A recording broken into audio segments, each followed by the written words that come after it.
Welcome to Syntax. Today we've got our State of JS 2023 reaction episode. We do one of these every single year, and I realize it's quite a ways into 2024 already, but State of JS, which is a survey that goes out to sort of the JavaScript community and asks questions about JavaScript features, frameworks, libraries, resources, all that type of stuff, has just rolled out the latest results. And I really like these surveys because it sort of gives you a peer into our industry of what are people using, what do people like, what's sort of on the uptick, what's on the downtick, what are people actually using versus two knuckleheads talking about on a podcast every single week. So it's an exciting one, and we're going to dive on into it. My name is Wes. I'm a developer from Canada. With me, as always, is Scott. How you doing today, Scott? Hey, I'm doing good. Back in action over here. I had an ordeal getting home from Italy. Man, I was I had to sleep on the floor in an airport I was in JFK for like 24 hours with my kids. With your kids. With kids, they're 5 and 7, so they're not like little, but like they're little, and they slept on the floor in the airport with me just because Delta didn't want to cancel the flight because they didn't want to give people like hotel reimbursement. So they were just like, we'll tell you in 20 minutes. We'll tell you in 20 minutes. And it's like 2 a.m., whatever. And they're like, all right, it's postponed until tomorrow. Brutal. Tomorrow at 8:15 a.m., we get to the gate. Oh, the flight doesn't have a crew or a pilot. It's postponed again. You're just like, there was an actual literal fight. The police had to be called. It was, yeah. For you? There was 2 airplanes that were like leaving at the same time, us and another one, and we both got on the planes. No. And we both had to deplane after being on the plane waiting for like an hour. So we had to deplane, and then the other flight was a bunch of people that were going to go on a cruise. And so they were going to miss their cruise. And so the people across the way from us that they were just like basically losing their minds, and it got heated. I don't necessarily know what happened, but it was a kerfuffle. Next thing you know, there's police protecting the Delta employees, who were awful, by the way. I never fly Delta, and man, I'm a Delta hater now. It sucks. So yeah. I felt kind of bad because I had previously said one of my Twitter tips was to mute the name of every airline. Oh, yeah. And then I went into the chat and saw that you had this massive ordeal, and I was like, shit, poor guy. Especially sucks. with kids. Like I do not wish that on anyone. There's nothing more frustrating than being delayed, let alone with kids. So brutal. Yeah, it was brutal. But I'm back. There you go. Jet-lagged. Feeling good. Awesome. Feeling ready. And you know what else is ready? Our code base, because it uses Sentry to track all of our errors and exceptions. That's right. We make sure that we can solve anything as it comes up. But not only that, we can fix our performance problems before they even become problems. Because we get a user misery score to say like, well, this page is being hit by a lot of people and it's very slow. Therefore, this page has a lot of user misery. Let's tackle that. Let's dig in. Let's look for our slow queries. Maybe something's missing an index. Maybe something isn't being cached that could be cached. And Sentry makes it easy to solve and find all that stuff. So if you want all of this and more, head on over to sentry.io/syntax. Sign up and get 2 months for free. Awesome. All right, let's get into let's real quick plug. We just got new t-shirts for Syntax. Scott and I are wearing one of them. I'm wearing the Sick Pick t-shirt. Scott is wearing the Blazing Fast. He just spilled his water everywhere. Blazing Fast, World Wide Web, Information Superhighway. We got a whole bunch of other ones as well. We got a Prettier collab one and a Drizzle collab one. They're pretty cool. Look at this. Yeah. We got hats coming too. I just ordered the hats. It's going to be very similar to this one, except, what's that called? The 5-panel, where it goes like right here. Yeah, I'm pretty sure it's called the 5-panel. Mm-hmm. So it will be a little less clumpy right here, which this is a tester. So got some cool stuff coming down the pipe. Go to syntax.fm and click on swag in the top. You'll get to it. Yeah. All right. Let's get into the 2023 State of JS survey. Let's kick it off with the front-end framework stuff, because I always find this the most interesting. So front-end framework ratios over time. I think this is always interesting to see which front-end frameworks are people using. By far, the highest one is React, which has gone up from 81 to 84. These things are, we should say, they're obviously going to be biased based on the type of audience that answers them, as well as like we tell people to go, like a couple of years ago, we told people to go and take the survey. So obviously there's going to be people that listen to this podcast that are answering this. So it's going to be pretty heavy in React's Svelte world, but nothing is ever perfect. No data is ever perfect, but React has gone up 3% and Vue has gone up as well, which is pretty interesting to see it uptick. What's interesting here is that almost all of them have gone up. So Angular went down and has gone down year over year. Since 2018, it was at 56 and now it's at 45%. And Lit is kind of like staying stagnant, but the rest of them have all gone up, which is all pretty interesting to me. I don't know if it's just more people trying different things and that's it, because there's a lot of options. People are actually trying things now, but like, it's cool. And HTMX showing up here at a 5%. Man, it is really interesting to see how much some of the, like Vue went up like 4%, Svelte went up 4%, Quick went up 3%. So interesting that most of them seem to go up.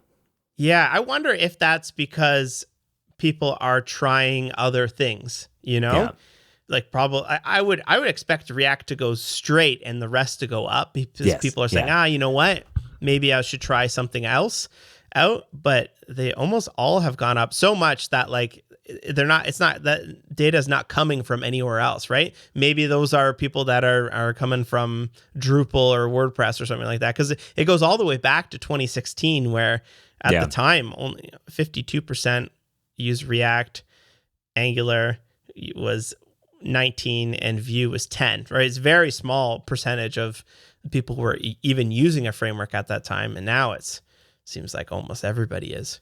Yeah, and here's a little interesting tidbit, because you can view by usage, awareness, interest, retention, and positivity. And I wonder if positivity is maybe a potential precursor for usage in the future. Because if you look at positivity for React, it has gone down from 2020 81% to 71%. So positivity for React has gone down by a whole 10%. Meanwhile, positivity for Vue has basically kind of stayed the same the past couple of years, but gone down overall. Positivity for Svelte has gone up. Yeah, I was going to say that. What's the only one that has gone up every single year? Yeah, Svelte. It's pretty wild. And HTMX. And Lit has gone up too, although usage. Solid's gone up. You know, it seems like Solid is becoming one of those ones that's getting more and more awareness. In general, I think React folks who come to Solid are going to find that it's a nice experience compared to maybe what they're dealing with React. But I always find the positivity one to be one of the most interesting aspects of this, just to gauge general sentiment around these things. Because if you look at positivity around Angular, usage goes down, but positivity is kind of remained flat for quite a while and even has like a small uptick. So I wonder like how this eventually translates to usage. Let's talk front-end framework pain points, because these are the things that I think people have issues with their front-end frameworks. And it's funny because, you know, how many of these are specifically to React or any of these things. And what I like about this is that they've broken them down. Let's say you have very React-specific issues. React-specific issues account for 17% of the respondents. So those would be excessive dominance. That's a wild pain point to say. React is too dominant. And I mean, I agree. I don't love working in React myself, and it's everywhere, so you can't avoid it, right? So you fall into this trap of, well, I got to use it, even if I don't like it. Slow progress, community concerns, those are all a lack of signals, which is an interesting one. You can just use signals. I mean, you don't have to use, you know, React's baked in signals to use signals there. Excessive complexity, choice overload. These are all things that we've been hearing all the time. You know what's really cool about this is a lot of these questions this year have been freeform. And I'm not sure, we should maybe have Sasha on again, who runs this, and see if he's using like AI or something like that to sort of collect this data point. Oh, yeah. But instead of being like, what's your favorite framework? First checkbox, is it React? You know, now it's just freeform input. And you can click on the issues and actually read the respondents that people have said. And it's really cool. Excessive dominance. Let's see. Dominance of React. Predominance of React. React is everywhere, but is used in a standardized way. React touches everything. Everything's related to React. React sucks. Yeah. Honestly, this is such good data because like people that are taking this thing care about web development, right? And this is not just like hot takes. This is like actually people that are saying this type of thing. Yep. Yeah, it is a common sentiment. I think you get that from that 10% decrease in people liking using React. But also, like, we talk all the time about choice overload. To me, that that being the number 2 problem is kind of a React problem in itself, because the React community, more so than Vue, more so than Svelte or Angular, makes less choices for you. And therefore, that right there increases the choice overload. It also increases the excessive complexity because now you're wiring all these things together that might not be connected. Where with Vue, you have a very clear options of what you should be using for state management for basically everything, right? And same with Svelte or Angular. They take care of a little bit more for you. And because of that, I would say that you have less choice overload and less excessive complexity there. And maybe that choice overload and excessive complexity are symptoms of the React ecosystem itself, but who knows? JavaScript overall has got like a billion different framework options. I think so. If you click on over to state management and you just kind of peruse the actual answers, a lot of people are saying, obviously state management, a lot of people are saying dealing with forms in state. And now we have that, right? In React. So I'm curious what this will look like once people start to give form actions a shot over the next year or so. Yeah. Interesting stuff. And it does, all of these track with things that we've been hearing for so long in terms of, people's fatigue about JavaScript frameworks and how they feel about them. So, it's obvious that this stuff is a real problem, but it's interesting to see it being laid out like this. Let's talk about Metaframeworks, unless you have more there. That's exactly what I was going to go to. So, let's do it. Major jump in Next.js from 48% to 56% of respondents having usage. Let's see. Hey, Wes, let's go to interest. Yeah. Or the positivity for Next.js goes from 75% to 64%, an 11% drop in positivity, while a jump in increase in usage and a decrease in retention as well. That's interesting. Wow. So Next.js usage has gone up, but interest, retention, and positivity all have gone down. Yeah. So it's very similar to the React answers where everybody's using it, but a lot of the complaints are, I don't want to use it because it just has such dominance. Yeah, it feels like people are being, led to use it and then maybe not having a great time. Maybe that's it. Yeah. What's got the most positivity uptick here? SvelteKit. Man, SvelteKit is killing it. SvelteKit is killing it. Astro also, though. Astro goes from, Astro since 2021, it goes from 20% to 54%. And I got to say, that tracks with my experience with Astro. I tend to really like it. I pick up SvelteKit just because it's the Svelte framework, and that's what I use. But if I'm writing a React application today or a Vue maybe not a Vue, maybe Vue, I don't know. If I'm writing React application today, I'm picking Astro as my framework for sure. What's interesting is that the Gatsby usage has sort of remained standard, and it still has gone down over the years. Gatsby is wild. We've talked about this a couple times, but just the come up and the slide down in the Gatsby world has been wild. Jamstack, man. Jamstack, yeah. What's funny about how these comments about Jamstack relate is that, like, I've been doing more what you could call Jamstack now than I did even back when Gatsby was at its peak. I'm like, it could be the hipster in me, but I've moved fully into like, all right, SSR my about pages and the SEO stuff, but CSR everything else. Keep my data clients out. Like, I'm going so hard in that direction. It's very funny now. It's just like whatever everybody's talking about, I can't be doing it for some reason. Yeah. What in 2 years from now? What are you going to be? Back in SSR, who knows? Yeah, you're going to be talking about PHP was right. Yeah, I know. No kidding. Yeah. I'm kind of bummed to look at the other meta frameworks here to see some really good ones that really aren't getting enough love here. Like Quick, only 34 people have written it in. Like I'd expect Quick to have a bigger usage than that, right? And Redwood, only 14. Adonis, 12. Adonis. Like Meteor's higher than Adonis. Yeah.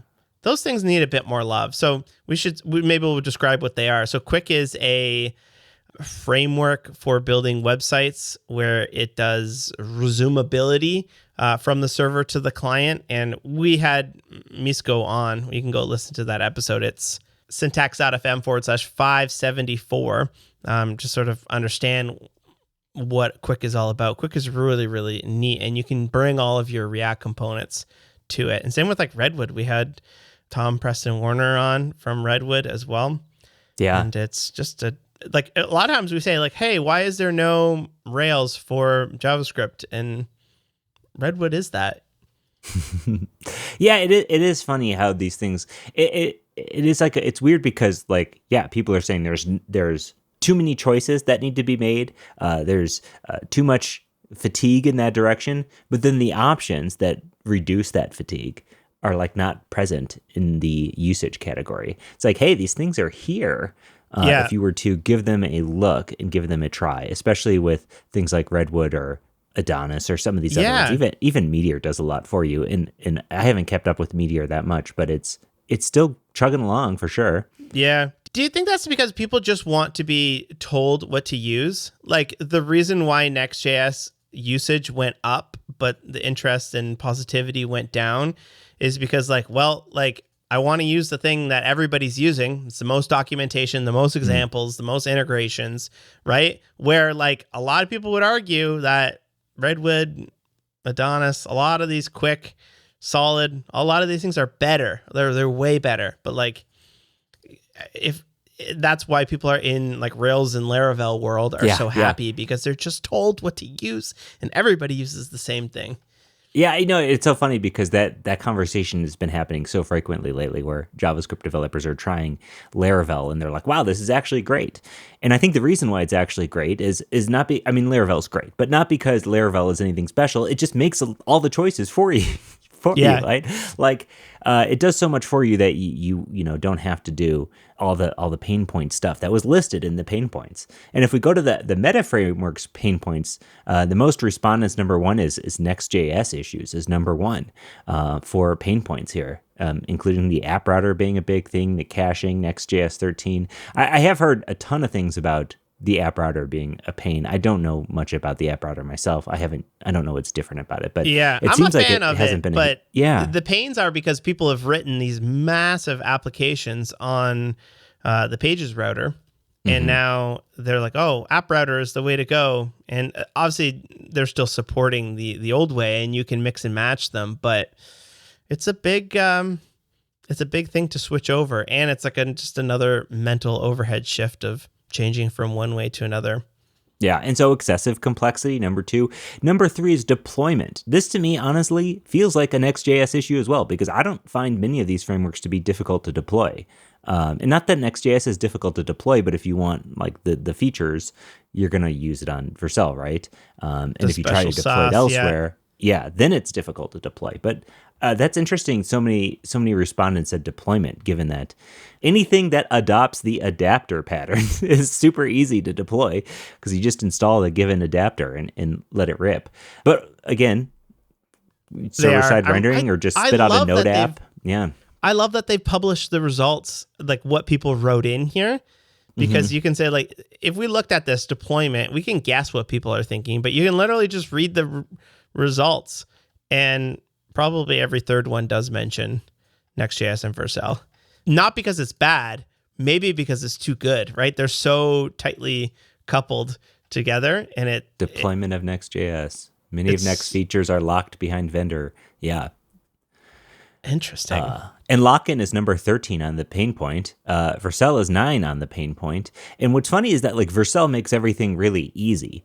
The problem with that is that it makes everything really easy in a way that could potentially cost you a lot of money later on, or you're locked in now to using it and being on that as part of your platform, right?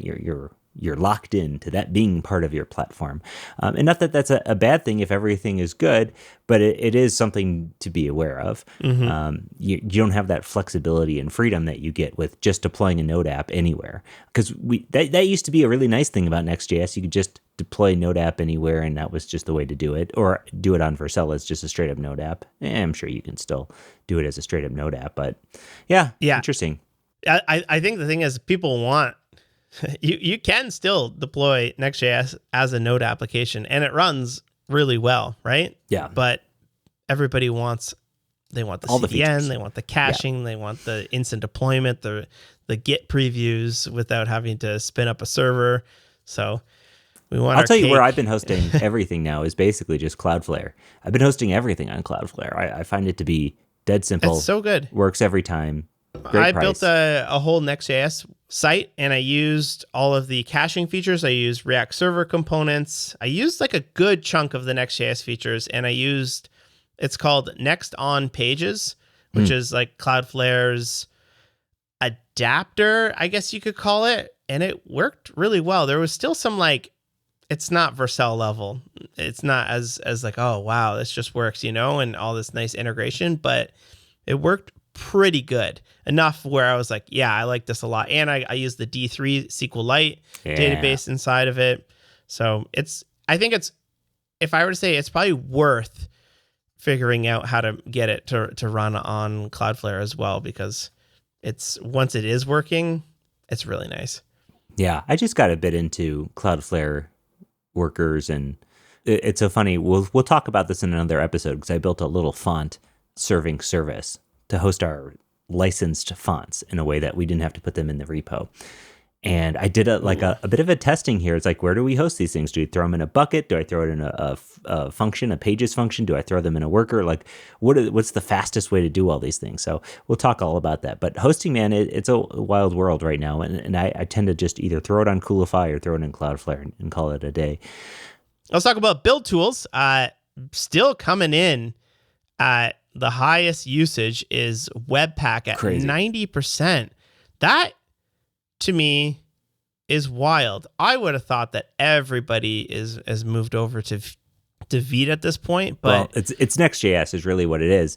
And if you go to the positivity, Webpack had a 89% positivity in 27, which is wild to me in the first place. But now it's down in the 40%. So it's nearly dropped 40 percentage points in terms of positivity. I have not touched Webpack almost my entire career. It is such a nice thing for me. I'll just say that. Yes. Vite up to 73% usage, and then the positivity, huge positivity 88%. Gains. Yeah. It's great. I have a prediction, Wes.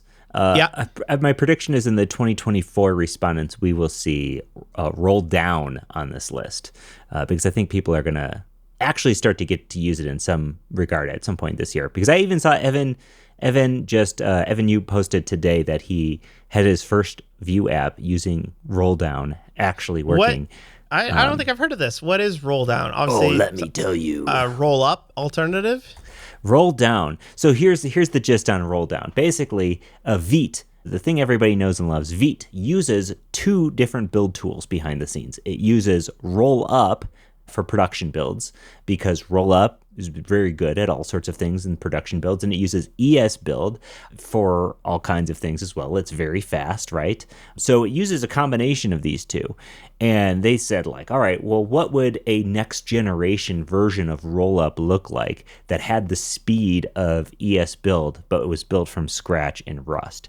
So roll down is an attempt to essentially have a next generation version of rollup built in Rust that's super fast and will eventually become the main build compiler for Vite. It will replace ES build and rollup within Vite. Interesting. The roadmap's super interesting if you want to give the roadmap a check, because it's moving quite along, and I think it's one of those projects that we're going to hear a lot about over the next year or so. That's my big bold prediction. not all that interesting pain points here. Configuration obviously being the biggest one of with Webpack high, all of them. Config is always going to be a thing. Yeah. Performance, also Webpack, man, because let me tell you, there is no performance issues with Vite. Excessive complexity, no issues with Vite in there for me. Webpack issues number 4. Yeah, if you're looking at this list for me, I'm trying not to be too much of a hater here, but like the top 4 are all Webpack issues if you're asking me.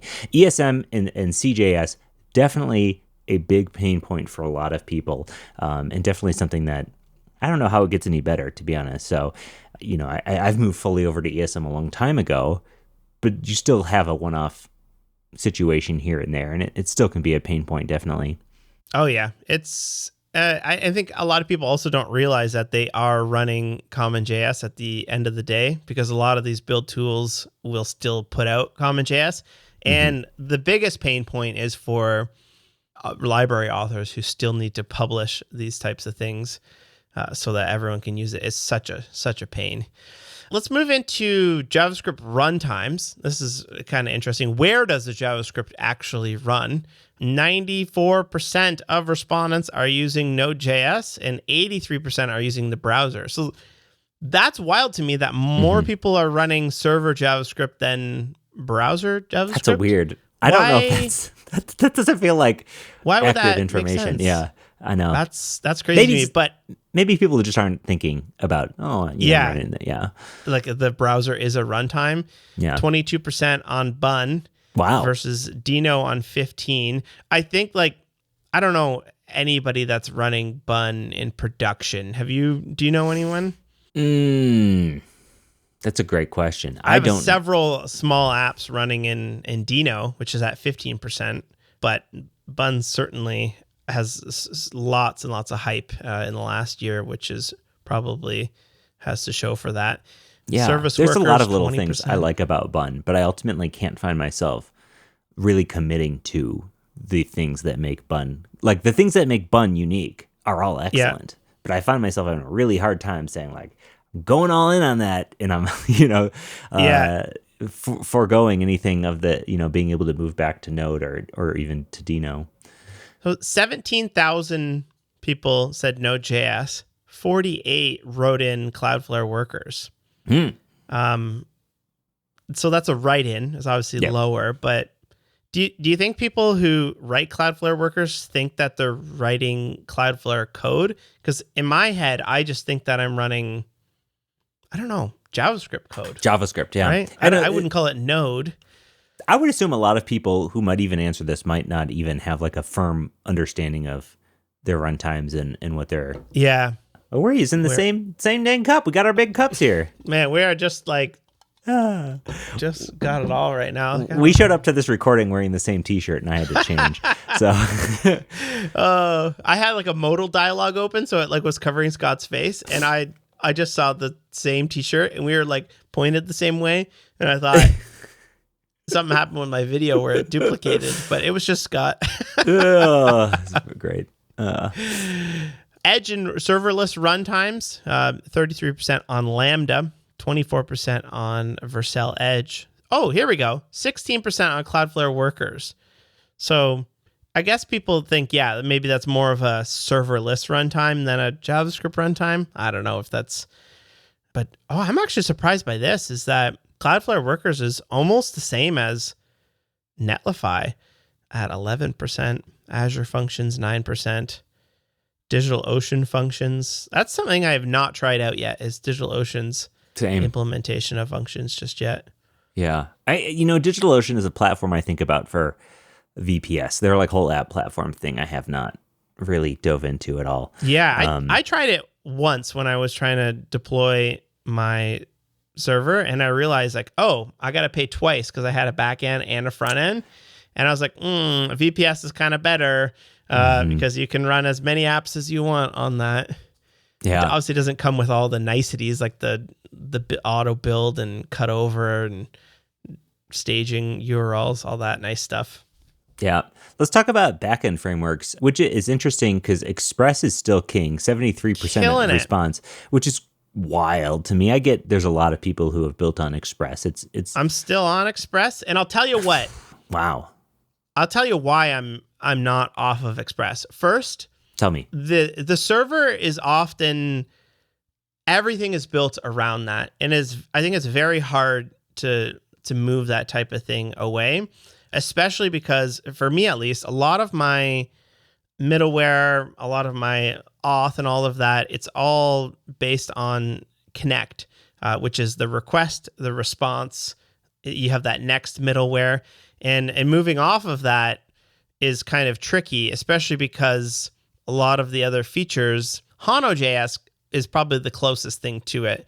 They don't implement that as well. However, now that we have the async local storage API, I've been moving all of my middleware of sticking data on the request.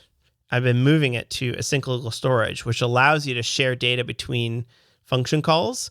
So if you have a middleware function that runs, and then later on you have another middleware function that runs, you can put everything in a store and just access it without having to pass it in. And that has been really, really nice. So that's my one reason. The other reason is people are not mad at Express, People don't have Express pain. I think that the pain I'm starting to feel is that it's not a standardized web request. It's not a request. It's an Express request. And now I want to move everything. Others. It's not though. Like my website's fast as hell. You can look at the graphs and see that there's 20 million requests. You can do 1,000 times more in other ones, but I don't think people that have apps in Express see that or actually run into it, right? Like our websites are fast as hell, and I've got caching in place and things like that. The only reason why I want to move off of Express now is because a lot of the new stuff using a fetch request, send a fetch request from the client to the server. Oh, now I gotta if it was just a web request, I would have the request from the client would be the same as the server. And now I got to convert it to the Express version, and that's a bit of a pain. Yeah. It's interesting to see Nest at number 2 here. I always figured Nest was a little bit more niche, but it does a little bit more for you. It's definitely one of those ones that the Angular folks are all definitely on. So that tracks because Angular has a lot of usage. Fastify at number 3, nice to see. I've always loved working in Fastify. Strappy, Koa, Happy. These are none of the ones that I feel like these got to be like a little bit legacy because you don't hear that much about them these days, but they have been existing for a long time. Meteor. Yeah, it's interesting to still see things like we talked about, maybe perhaps like Redwood or Sales or some of these being so much lower. Or even, the much hyped up Eliza JS is super low on this, which it goes to show you that like Twitter hype ain't everything. No, I would expect Hano and Eliza to be much higher. And I'm also surprised to see, I think Strappy, Directus, Redwood are the only 3 keystones on here. The only 3 like CMSs, the rest of them are just like server frameworks. Oh, Sales is on there too. Yep. Sales. Cool.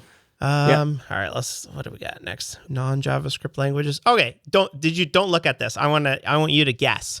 Okay. What are the top 5 non-JavaScript languages used by people in the survey?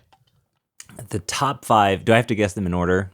No, just if you try, but I won't dock you. Top 5 non-JavaScript languages. All right. Python, a lot of AI. Number 1, 44%. Yeah, baby. I'm surprised. That's very high. Yeah, I mean, there's a lot of stuff written in Python. Yep. You'd probably have to say PHP, obviously. Yeah. Number 2, 31%. Feel like Ruby has to be here still. Man, Ruby number 10. You gotta be kidding me. Really? Number 10, 9%. But I think that shows more of Ruby being its own ecosystem. Yeah, I agree. Versus instead of JavaScript. People not actually using Ruby. Because I think Ruby is below Kotlin and Bash. Yeah, what? There's no that's chance. That's not no usage. Chance. That's just usage in the JavaScript world. Yeah, that makes sense. Okay, so I got 3 of them, or I got 2 of them. I have no idea. C sharp. We just talked about C sharp. C sharp, number 4. Actually, I had dinner with Bruno from Sentry, and he does all the C sharp stuff. And he's like, C sharp is way cooler than you think. Yeah. And I said, but do I have to get a Windows laptop to use it? And he goes, no, like that's what people think of C sharp. Like you got to like use this light theme Windows XP Dell Latitude to use it. And obviously it's not. So maybe I think we should do like a show on that or have somebody on. I think it'd be kind of cool. I know you and CJ were talking about it as well. Yeah. CJ was schooling me a bit. All right, let's. I feel like I should know these last ones, but yeah. Number 3, Java. What's the Java? Yeah. That makes sense. Number 5, Bash. That doesn't make sense. Okay. Bash is higher than Go and Rust. Yeah, Go and Rust are still a little niche, but I am surprised to see that at least Go isn't higher than Bash. Although I do write a fair amount of Bash. I guess if you think of it as like these are languages of people who write JavaScript, probably who are very heavy JavaScript. What are the other languages that they will reach for? And Go, Bash, Rust. Those are things that you reach for when you need tooling in that area. Yeah, interesting. Hosting service, number 1 hosting service, 47% is AWS. Vercel very close behind at 45%. GitHub Pages, number 3. Okay. I've never hosted anything on GitHub Pages, so I don't understand this one, but yeah. I do, but it has to be, unless you're using their like weird Ruby static site builder, you have to have like a build step that outputs just HTML. Like HTML. Yeah, I use it for all my conference talks, like the Syntax Live. Yeah, those run on GitHub Pages, but it's just it's HTML, right? Netlify, number 4. Heroku Heroku is still number 5 at 25%. Man, it just goes to show you if you could get enough market share, you'll be cruising forever. Because I can't imagine deploying on Heroku today. Honestly, that's why all of these companies give you cheap and free hosting for a couple of years. Hooked. And then like once you're there, same thing with like GoDaddy, I have a Bluehost thing that I pay like $120 a year for. And I don't even have any of my own websites on it. I've got my wife's site on it and my dad has like 8 different sites on it. And I still pay for it every single year, like that's why Bluehost had such a high. I remember they were giving people $100 if you sign somebody up for Bluehost. They were giving me $100 if I signed people up for Bluehost. Yes, it's wild, and the reason is because once you got stuff on there, man, it's just not worth moving it. Yeah, for real. Hey, it's wild to see that Heroku is ahead of Cloudflare and DigitalOcean. Yeah, it's not surprising to see it ahead of like some of the smaller guys like Fly.io or Render or Railway or one of those. But Hetzner is starting to get up here. Now Hetzner, the big challenge with Hetzner is even getting an account on there. I was like, their security is so intense. I had to like send a DM and give them the blood of my firstborn child to get an account on there. But I do have a server on Hetzner now, and it's really nice. So I'm a big fan of Hetzner because I have an ARM-based server on there, and it's super slick for really cheap. Yeah, that's great. What else is on here? Azure, Google Cloud, 1918. I think those are a little bit more like corporate. I think I think a lot more people host on those than we think, but generally that's like the infrastructure team running those, and they're not taking JavaScript surveys. Yeah.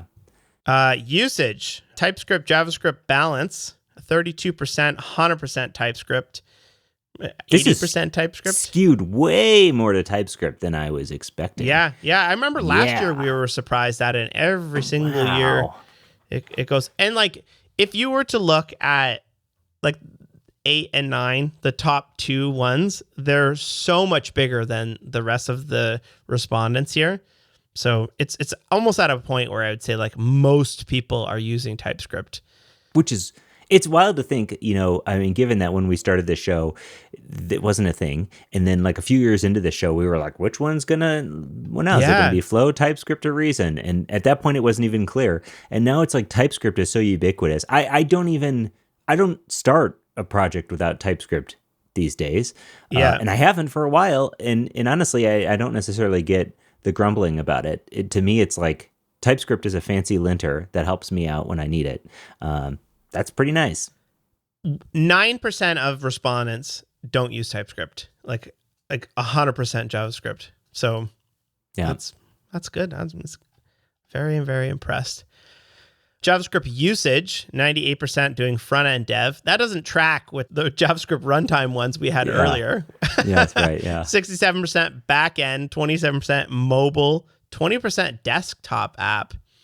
That's really cool. We're having the 2B folks on, which they build a app for all the TVs.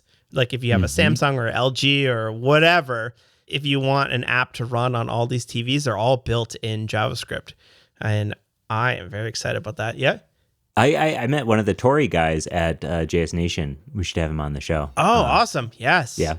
That'd be cool. We were talking quite a bit about the challenges and some of the cool stuff they're doing over there with desktop apps. So, I like building desktop apps using JavaScript because you can lock into specific features. If you're shipping on a web view, you know exactly which features are there. Browser compatibility goes out the window. You don't have to worry about it as much. Did you look at the missing features in JavaScript? What would you say the number one missing feature in JavaScript is? I didn't look at it yet. Okay. Number one missing feature, I'm going to say types. Yes, I was going to say, think about the conversation we just had about TypeScript being so ubiquitous. I was going to say it, but I was like, I don't know. But yeah, built-in types to... 57% of respondents said types. Number 2, standard library. 3, better date management. Hey, that's coming. That one's going to be solved, folks. I feel 40% of you can use the polyfill today. It's great. I feel like the standard lib and the date management have gotten so much better in the last 3 or 4 years. So I'd be curious to see this versus previous years, or we'll take a look at it next year to see, because man, standard lib, the Lodash usage, we didn't go over this one, but Lodash usage is still, date functions and Lodash is still huge. Crazy. And not that you shouldn't use those. They're great libraries and we use them on as well on things, but I find myself reaching for them less and less. Not because I don't like them, because I don't need them. Yeah, I don't need them is really what it comes down to. What's wild to me about this is that for all the hype around signals, it's only 26 people responded saying signals. Only 26 individuals responded saying signals when there's like serious talk about adding it to the language. So that's crazy to me. I want signals. Pattern matching is really high up in here too. Pattern matching is great. We've seen pattern matching being really nice in Rust. A lot of people have noticed that. So I think pattern matching would be cool. Observables, pipe operators are in here. Immutable data structures. 26% want them. The pipe operator I want all the time. I want it all the time, yeah. Sometimes you're doing like a map filter reduce and you have this beautiful chain and then you want to like stick that in a variable, or I do this a lot in the JavaScript console in the browser where I want to copy the output, and there's a function in the dev tools called copy, and you can just wrap it in a copy and it will throw it in your clipboard. But in Bash, you can simply pipe to PB copy and it will throw it in your clipboard. And I often think, I don't want to wrap this whole thing in a copy. I want to pipe to copy. And I would love to have the pipe operator. I wonder where that's at. Bro, I'm just looking at this, and the proposal pipeline operator feels like pretty stagnant. I don't have no idea what the conversations around this are, but like the official changes thread was last updated August 2022. Yeah. What's up with this? I think we should get somebody who knows exactly what's going on. Yeah, you can often go through the TC39 meeting notes to see. Yeah. So it's at stage 2, which is just in draft mode. So maybe sometimes these go away for a while because they say they go through the stages where they say, okay, you know what? This is a good idea to add to the language. Now let's go off and draft the spec. And that's what takes the longest is, what does this look like? What happens in this case? What are all the test cases? So maybe it's in a spot right now where it is being drafted up. Yeah. It just feels like most of the comments or anything on there are like from 2021, 2022. I know a lot of the stuff happens offline, or off of these GitHub issues. So it'll be really interesting to see what is actually going on. If you're someone out there and you know the status of what's going on, leave a comment or hit us up on Twitter or whatever. I'm very interested to know what the status of this is. Industry sector. I find this interesting. Like what industries are people working in, right? 46% in programming and technical tools. Does that mean that half of the people that take this thing are just building more JavaScript for the JavaScript people? Oh, yeah, that's kind of interesting. Programming and technical tools. And then 33% consulting and services. That makes sense, right? You build apps for clients. 27% e-commerce and retail. That's something I think we don't talk about enough, is like how big e-com is in this industry, right? It's giant. 17% finance, 16% education, 16% marketing, sales, and analytics tools. I would have thought that would be a bit higher. I think people who work on apps put themselves in that first one, Like if you work for a company that builds an app for insurance, quotes, where would you put yourself in there? Insurance. Probably technical tools. Oh, is there insurance on here? No, I don't know. There is. There is. 49%. Yes. Okay. Which insurance is big. Remember, we met Christy from Christy from, where does she work again? The emu one, the emu one. But yeah, they had something like 3,000 developers that were deploying serverless functions every single day. It's a big world, insurance. It's a big world. I know. Yeah. For real. Healthcare, media, government, social media, cybersecurity, 4%. So most people working on, I think it's safe to say that most people are either building apps for people or working on applications for customers or building a e-com website. Yeah, for sure. Cool. Well, that's really interesting. I love this survey every single year. Again, it gives us a good indicator. We can all get ourselves into little bubbles, and it's easy to like be in your Twitter bubble where everybody is suggesting that this thing is the second coming or something and it's incredible and whatever. And then you look on here and it has 10 respondents saying they use it. So it's important definitely to get your mind in a recalibrated way with these kind of surveys, and also be cognizant of the fact that, hey, the survey is a result of the people who responded to the survey, not a result of every single person in our industry overall. Can we finish up with the awards real quick? Let's do that. All right. We both get to guess. The most adopted technology awarded to the technology with the largest year-over-year progression. Vite. Oh, yeah. I think it was Vite last year, too, wasn't it? It's got to be Vite, yeah. Most adopted technology. I'm going to say Bun. Vite, you got it. Highest retention awarded to the technology with the highest percentage of returning users. Vite. Just riding Vite on this thing. I'm going to say Next.js. Vite. This is doing me good. 2 for 2. Runners up. So 98% of developers are using Vite again.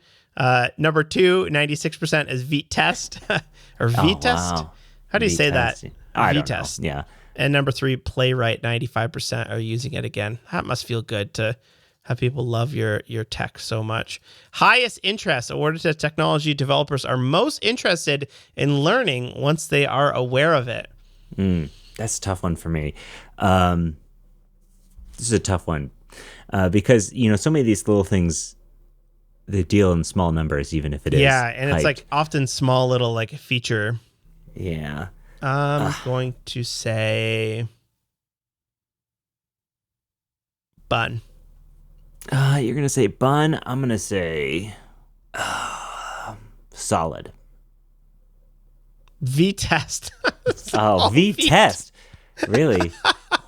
V-test. Most write-ins awarded to the item with the most write-in answers. Okay, so this one can't be Vite. It's gonna it's gonna be Vite. The most write-in answers. Oof.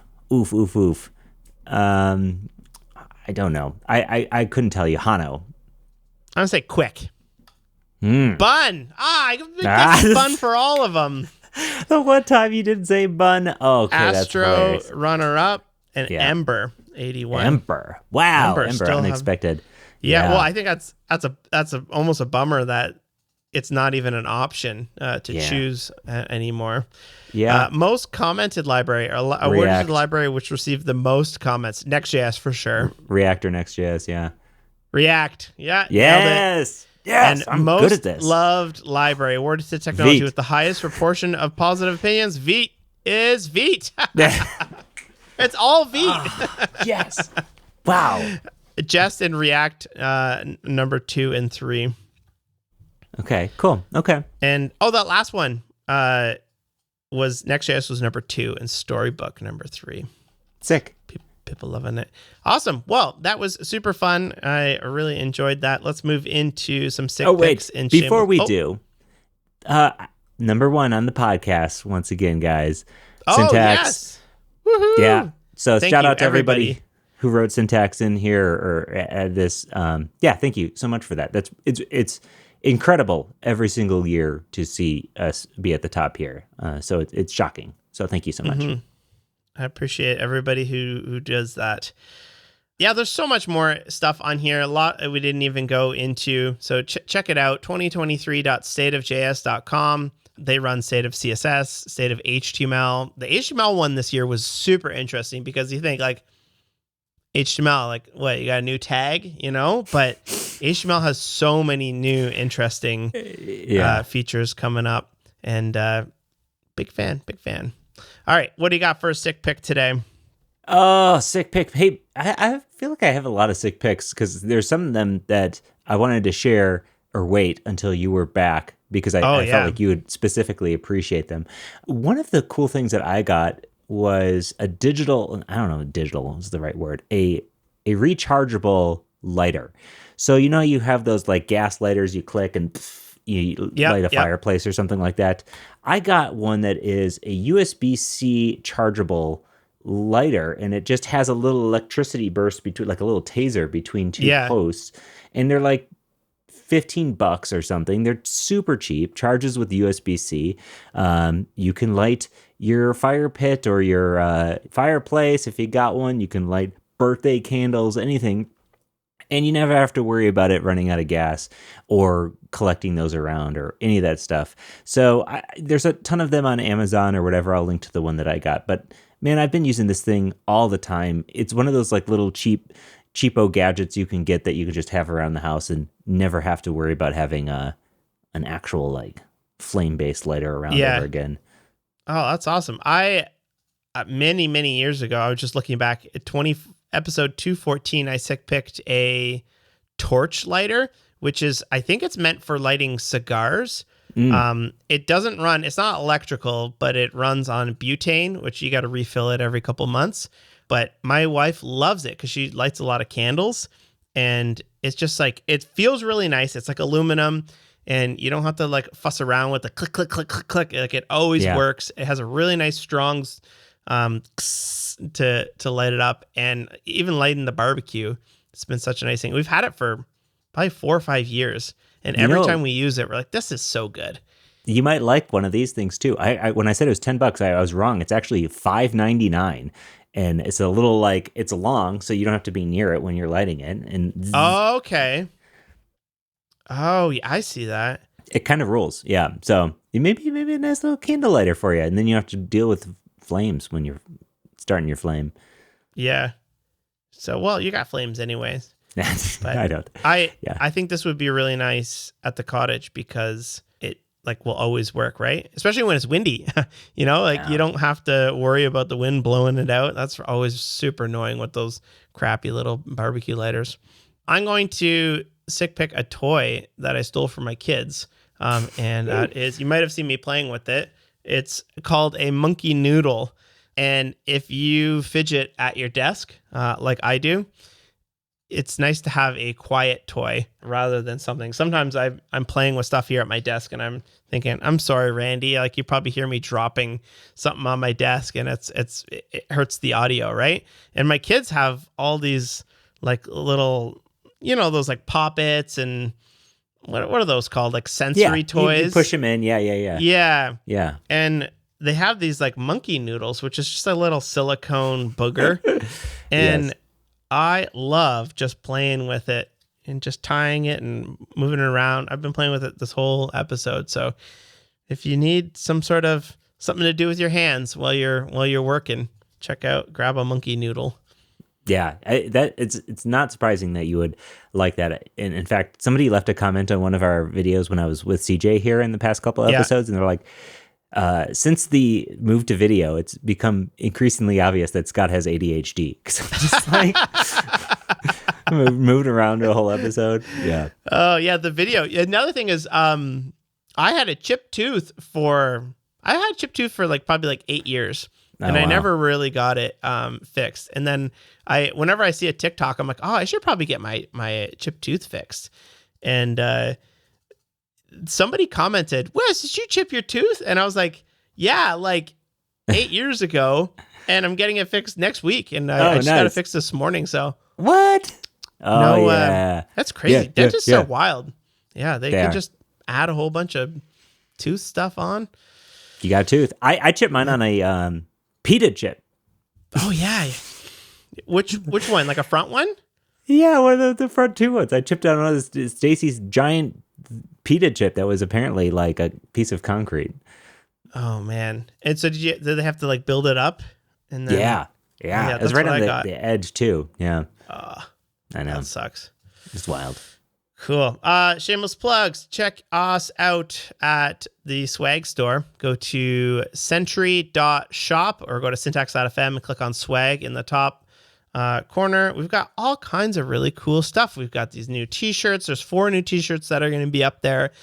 We got a couple skate decks left. We got a couple basketballs. We got the can koozies on there. We are all out of Yetis, which we realized we were selling the Yetis for cheaper than you can buy a Yeti in the store. So they're all gone. But we have some can koozies and whatnot. And we've got some really, I almost just said what we ordered, but we have some really cool stuff coming down the pipe as well. So check it on out, grab some stuff before it's all gone. Sick. All right. Thanks for tuning in. Peace.